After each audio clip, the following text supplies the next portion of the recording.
I'm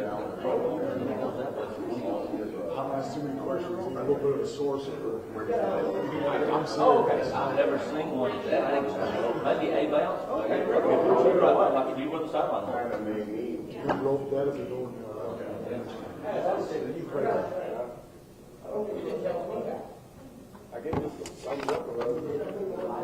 That's not what I wanted. Were you were jamming with Yin Yang Twins, right? I didn't see you out there. I think you were game prepping. I think you were game I walked prepping. down there once and they had not arrived yet. I thought I gotta go to work, so unfortunately I missed That's how it goes. That's the story of where my day goes. You know, I get Saturdays are kind of crazy. Yeah, they really are. Saturdays are nuts. Saturdays are nuts. Yeah, But that's good. Got the first win, so in the books. Very good. Very nice. All right, let's get this done. Okay, it's about 12:30. Let everybody get locked and loaded, ready to go. Good afternoon and welcome to our weekly news conference sponsored by Georgia Power. Of course, most of you were here Saturday night when the Bears won the exciting Southern Conference game over Wofford 22-21. Defense did an outstanding job, allowing Wofford only 8 first downs. They were 2 of 12 on third downs, and the Bears controlled the ball more than 17 minutes. But, don't ever forget the kicking game. John McConnell had 4 punts for 55.2 yards average, a long of 60, and 3 that were down inside the 20. And Reese Griffith connected on 3 field goals. 1 was a personal career high of 44 yards. So Coach will be talking about that game and looking ahead to this week when we go to Charleston to play the Citadel.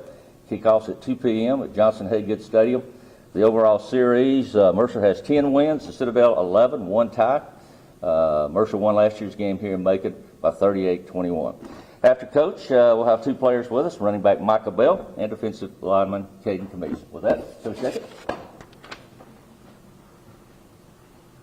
Good afternoon. Appreciate everybody joining us today, and good to see everyone.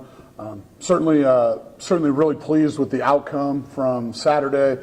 I thought, a lot of the things that we talked about last week that our team needed to do to play better and to earn the right to win, we accomplished in practice. And then throughout the course of the game, if you just look at the stat line, really pretty dominant on both sides of the ball, really in all 3 phases.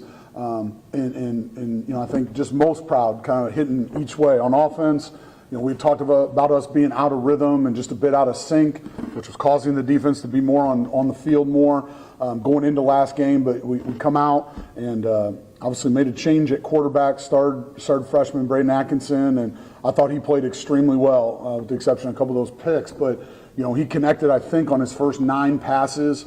He had 8 passes that were over 15 yards. And that opens up things in the run game. I think our offensive line, who I had been challenging quite a bit, did a much better job in the run game. We did a great job keeping him clean. I think he really only got hit once or twice in the game. So I was pleased from that standpoint.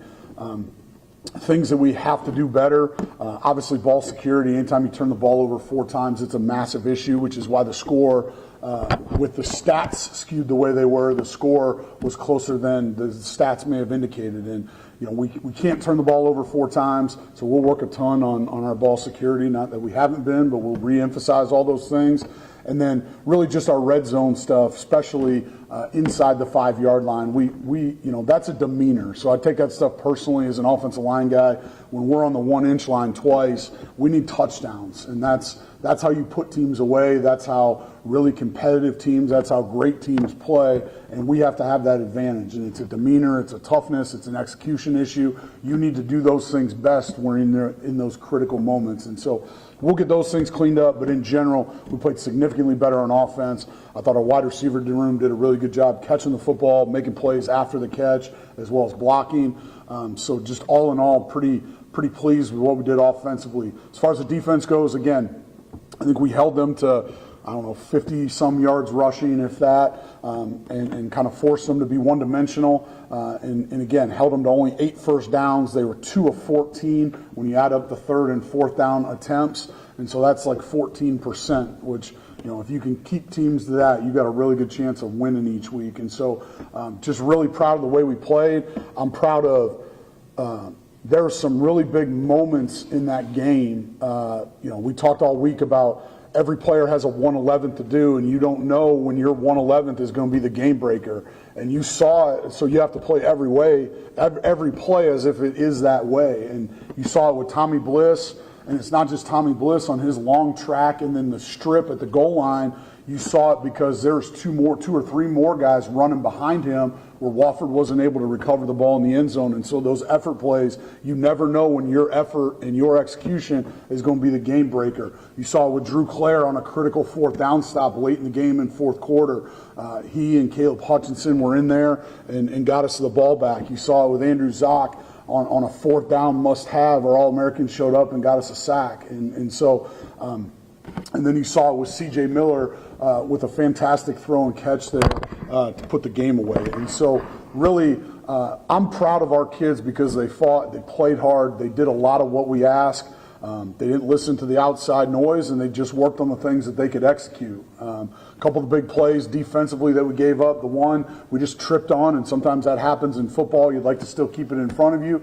The other one, they ran a nice route, and we'll work on the technical things that led to him beating us there. But all in all, we did some really good things in this game, and we did the things necessary to come out with a win in a game against, I think Wofford's a solid team. I know their record doesn't indicate that necessarily, but I think they're pretty darn good on defense as a top 25 defense coming in here. And for us, with a first-time starter to go out and put up 460, almost 470 yards offense, I thought that was well-versed. And so really happy with our performance. Again, the turnovers, the red zone, a couple of the big plays are things we got to take away and get better at this week, going into a really good Citadel team. And, again, I think, you've seen them. They opened the season against a really tough North Dakota State team who obviously we saw last year. But Coach Drayton does a tremendous job. I know they're going to be well coached. I know they're going to play extremely hard. His background's in special teams. I think they're an elite special teams team. You see them with a game-breaking play almost weekly in some facet of the specials, and then they present some challenges with what they do offensively. So, we're anticipating a really good team. We're at the point where we are as a team. We're like, listen, again, with a bunch of young guys, we're probably going to be in dogfights every week. And which is why we're going to continue to harp on the process over the end game and instead of the final product. And I think if we work on the things, the habits that you need to do to win, you'll see us continue to be competitive in every game and give ourselves a chance to be winners each week. And so we're excited about the opportunity. We're excited to get back to work. And with that, I'll open it up for any questions. Coach, I know last week you talked about a lot of guys being like the math 100 level is like a metaphor. Putting them in a situation like Saturday's game when it's close, fighting to the end. How do you think those younger guys grew into that role that they're supposed to be? Yeah, I think the game-like reps throughout the 2 weeks leading into the prep because of the bye week, and then winning's not just exclusive to the people on the field. Our energy wasn't where it needed to be on the sideline. We dress all eligible players out on home games. I think that's really important as a head coach. Some people cap that at 75 because they don't want a bunch of people on the sidelines. But listen, if you work really hard throughout the week, then you should earn the right to dress out and run out in the field and be a part of what we do on game day. I firmly believe that. But if you're not going to play in the game, your job is to be involved emotionally in the game and make sure we're getting it up. I thought we did a better job just being locked in start to finish, and I think that's just the growth from what we saw in the week. And again, we're nowhere near where we want to be or need to be, but it was significantly improved, and I think it all mattered on game day. Do you think is Brayden Atkinson going to start this time of week, or is it another week? Yeah, I mean, listen, again, we predicate all decisions based on player health and what they look like in practice. And, I can confidently say again, we were a bit stagnant on offense. It's not exclusive to the quarterback position, but it's a massive part. And Brayden played really well, so I would expect him to continue to move forward. Any update on Tyrell Ford after his injury on Saturday? Yeah, Ty's doing better. I won't get into the specifics, but a little bit more precautionary when they took him off. I appreciate y'all asking, but he's doing significantly better. And where does that mentality come from of letting everybody dress for games, letting them be a part of that game day atmosphere? Because I'm sure for guys that are not guaranteed a scholarship or Sure. walk-ons. Well, I think I started my career as a walk-on, right? Now it's a little bit different situation for me, but I ended up earning a scholarship, and I think, we work just as hard as those people do during the week, and sometimes it can be deflating to have to participate in the scout team stuff. And so to me, it's the reward, and it's a little bit of that carrot in front of the horse as you go throughout the week. The look that we get from those kids is as important as anything we do schematically, offensive or defensive wise. And so it encourages them to work really hard, and we utilize that because, you know, they do deserve to run out. And I think that's just where it comes from for me. What do you want to work on? I mean, obviously ball security you said the most, but from seeing what you see on tape from Citadel, what do you want to work on the most this week? Yeah, again, it goes back to it. I mean, specific to the red zone, we got to work on our surge off the football and just make sure as an offensive lineman I understand that if that ball's on the 1 inch line, if I move myself into the end zone and I score, there's a good chance our back or ball carrier is going to score. And so just again, we're working on our mindset down in there. There's some execution things that we still need to get cleaned up. And again, that'll come with, we'll continue to put our kids in game-like situations, not necessarily to the ground like we did 2 weeks ago, but there's moments of practice where it'll be scrimmage-like, where again, coaches will be off and they got to think and make the adjustments, and we'll coach off that film, and we'll continue to do that each week. Yeah, I was going to say, offense obviously is a big part of what you want to get better at. You don't want the defense to say they do every game, but finishing in the red zone is a whole other animal. So what do you want to do to execute better? Is there something that you're not doing that you want to see executing? Yeah, I mean, I guess I thought I touched on it, but like again, just the surge. It's a mindset and a mentality. If you're running the ball, passing the ball down there, right? Like things happen much quicker. It's really operating in a phone booth, so we need to process faster on the goal line, and then we need to be more physical, in my opinion, when we're down in there. And then in terms of the execution, what we can do to help that is just make certain that we get enough reps at it throughout the course of the week to make sure that we've given them enough of the game-like looks. And road on that also, what are you seeing from them on tape? Yeah, again, a really strong special teams unit, a defense that moves around quite a bit and played well against us last year, and then a team that they do a bunch of different stuff offensively. They've been about 70% run, and they present it in different ways, whether it's some versions of option football from the gun, but they're really well coached. They're highly disciplined. They don't make many mistakes. So again, the things that almost got us last week, we got to really work to clean up, because those are what will get you in a close game, consistently. Really weird schedule for them too. Obviously, they have against North Dakota State, and they beat Sanford by 4 scores, and then lose I think by 10 to the Garden of the West. That's like a really strange little few games from there. Like, what are you guys hoping to, I guess on the road take advantage of and just get yourself prepared for a team that's really challenged themselves? Yeah, I mean, the game that wasn't the Davis game, I mean, the thing that we have to do, we didn't start fast enough, right? And so, like, I like what we do on the road in terms of how we travel and our timing and those kind of things.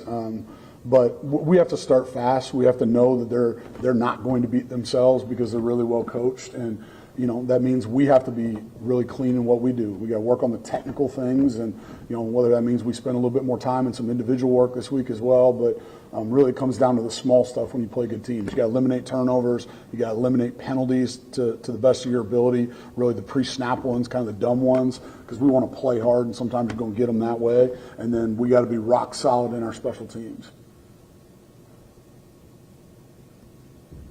Coach, what was your biggest takeaway? We've been talking about the technical aspects of the game, but watching this group kind of make that comeback kind of early to the season, what was your biggest takeaway? I think they're a really prideful group, so no one felt like we played our best football in either of the first 2 games. And so, and again, it's kind of all-encompassing. It's the technical side, whether they're missed assignments or lack of execution. It's what we called as coaches, and then there was an energy, right? Like, and I think anybody that was around last year, there was a palpable energy and a belief that someone was going to make a game breaker. And I mean, we actively talked about it last week in the locker room and really leading into it, just how important every single rep each day in practice is. And then you have to carry that mindset over into the game, that it really is. And you never know when it's going to be your time. So just placing a huge emphasis on full speed, highly technical reps as long as we need to get the win.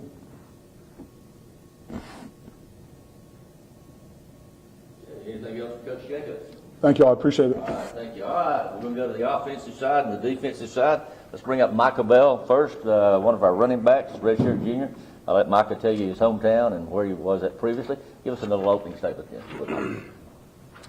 How you guys doing? I'm Micah Bell. I'm from McDonough, Georgia. I'm a redshirt junior running back, and my previous school was UNC Charlotte. Mike, how did you feel the running game was this week compared to the first couple of weeks of the season? I thought the running game was really well. We did really good this week. Obviously, we need to work on ball security. Even myself, I had that fumble at the end, but I think we ran the ball well. They blocked well. Our O-line blocked well. Receivers blocked well. So I think we're improving each week. Are you seeing something different on the field, or is it just kind of getting more on the same page as the offensive line, work together with your guys as well? Like what's something that's changed for you?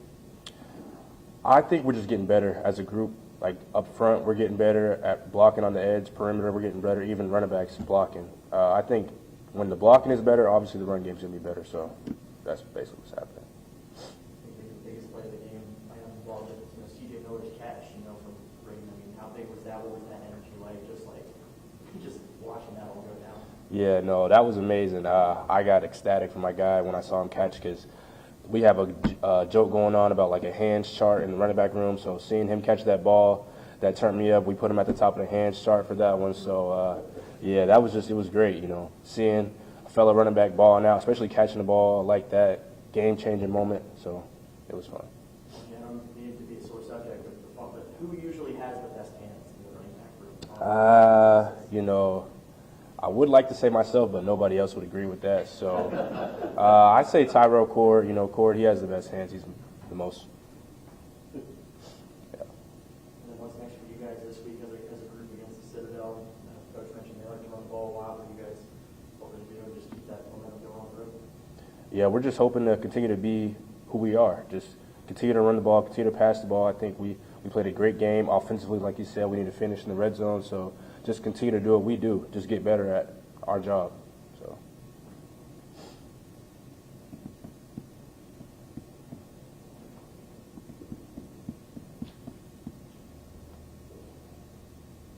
No, anything else from Mike? Thank you, sir. Appreciate it.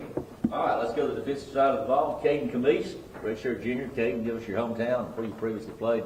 The opening statement. I'll ask the question. How's everybody doing? I'm Caden Camise. I'm from Omaha, Nebraska, and I play defensive tackle. Yeah. I've been here all 4 years. So. Keith, what was that atmosphere like down in the trenches? It just seemed like you guys were battling every time you were on Saturday. It was awesome. I felt like everybody's playing aggressive, playing fast, violent. Like you had Zoc making plays. I feel like everybody was making plays across the line. Even I had a big play, and yeah, it was just awesome to be a part of that. It felt like in the second half, the energy on the defensive side of the ball just changed. Like every big play there was, whether it was big tackle for loss, a sack, whatever, just everybody on the sideline was just like going crazy. Yeah, definitely. It felt like, we came out of the half. We knew like we still had to finish the game, like everywhere, offensively, defensively, and it was just, like I said, awesome to come out and see everything start to come to fruition and see younger guys making plays, and yeah. You guys give up 10 quick points out of the halftime break. What's like that adjustment like on the sideline after that happens, and just keeping your head in the right place to finish out the game? Just making sure we're not like falling into the, I guess like what was going on in the moment, and just having that next play mentality was definitely like a crucial part. I don't know necessarily if any big adjustments were made, just staying level-headed and making sure to play our game. The team that Coach said they run the ball about 70% of the time. How are you guys looking at that momentum from this week into Saturday's game against the Citadel? Yeah, we had like a great 2 weeks of practice prior to this game, which I think was big for that Wofford game. And I think continuing to practice well and stay disciplined, because like Coach said, they're a disciplined team. They're well coached. I think that'll be really important. So, yeah. Being from Omaha and then coming here to Macon, Georgia, how big of that was an adjustment for you 4 years ago, and how are you liking it now after all this time? The biggest difference was definitely the temperature and the humidity. I think I'm doing a lot better with that now. But yeah, I like Macon. It's been great so far. Not as many points here. Not at all. No snow either. Is the rain worse there, or is it worse here, would you say? We have rainy days up in Nebraska, but we'll have way more down here, and it'll be like monsoon-like, so definitely down here. You guys have been obviously the talking point of every game so far this season. So where do you guys think you could improve more? Definitely execution. Like we could do stuff better, whether it be minute details or just plays in general. And probably fixing MAs. Like every game so far, we've had a few MAs that I think if we get that corrected, like it'll result in a net positive for the defense. So.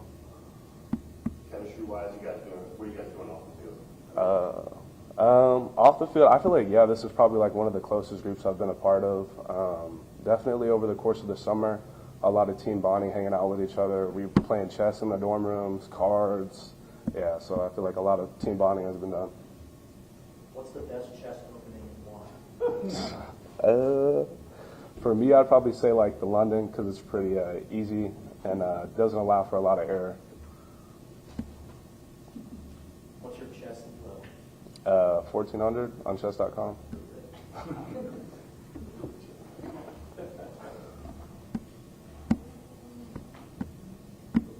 Okay, anything else for Kate?